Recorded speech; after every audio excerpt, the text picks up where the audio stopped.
Josephine was born around 1869 in Sudan. She was kidnapped as a child by slave traders who gave her the name Bahkita, meaning lucky one. She was sold to a number of owners until she was purchased around the age of 12 by the Italian consul Callisto Lagnani. He brought her to Italy, and while serving as a nanny, was sent to live with the Canossian sisters in Venice. There she was formally introduced to the Catholic faith. She was baptized Josephine and was eventually granted her freedom. In 1896, she joined the Canossian Daughters of Charity. For some 50 years, she served her sisters as cook, seamstress, and portress at their houses in Venice, Verona, and Schio. She was especially beloved by her students for her sweet nature and musical voice. After her long and painful illness, she died in 1947. Pope John Paul II canonized the first Sudanese saint on 1 October 2000 as a witness to evangelical reconciliation and a model of freedom. Taken from Order of Prayer in the Liturgy of the Hours and the Celebration of the Eucharist, 2021, page 59. If I were to meet the slave traders who kidnapped me, and even those who torture me, I will kneel and kiss their hands. For if that did not happen, I would not be a Christian and a religious today. The Lord has loved me so much. We must love everyone. We must be compassionate. Seeing the sun, the moon, and the stars, I said to myself, who could be the master of these beautiful things? I felt a great desire to see him, to know him, and to pay him homage. The best thing for us is not what we consider best, but what the Lord wants of us. If you had no hope in the Lord, what will we do in this world? Death brings us to God. I traveled slowly, one step at a time, because I am carrying two big suitcases. One of them contains my sins, and in the other, which is much heavier, are the infinite merits of Jesus. When I reach heaven, I will open the suitcases and say to God, Eternal Father, now you can judge. And to Saint Pierre, close the door, because I'm saying, Saint Josephine Bakhita died AD 1947.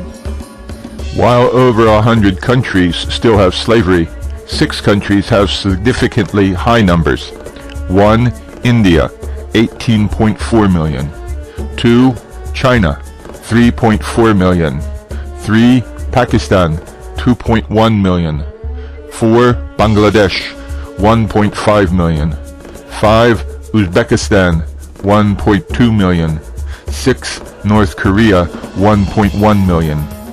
India has the highest number of slaves in the world at 18.4 million.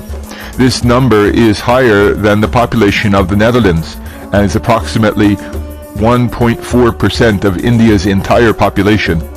All forms of modern slavery exist in India, including forced child labor, forced marriage, commercial sexual exploitation, bonded labor, and forced recruitment into non-state armed groups.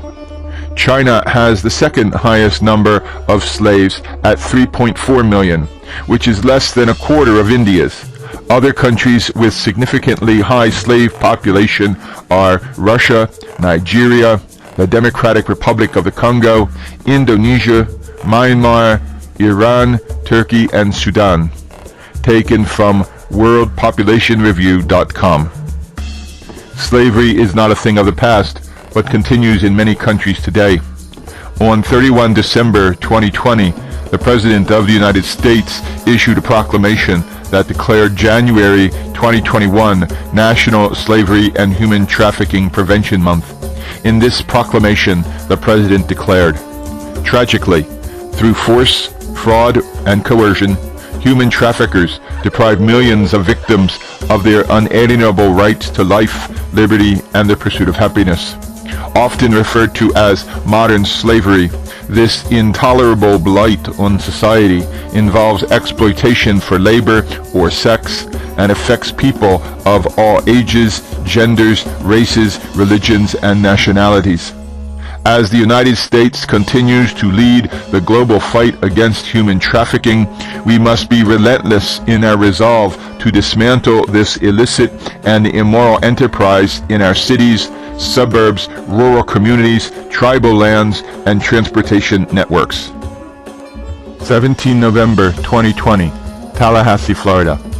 An investigation into human trafficking over the past 2 years has led to the arrests of nearly 200 people on criminal charges ranging from solicitation of prostitution to human trafficking of a minor, the Tallahassee Police Department announced Tuesday.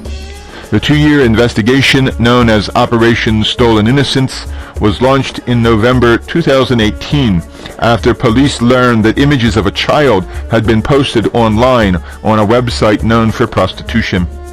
The initial goal of the operation was to rescue the child depicted in the photographs.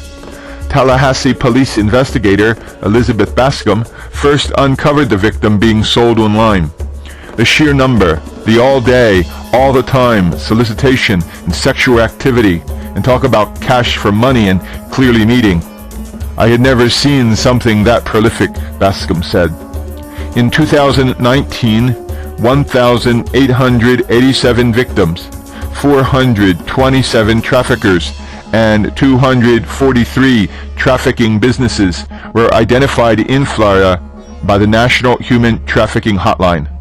Tallahassee, Channel 4 News.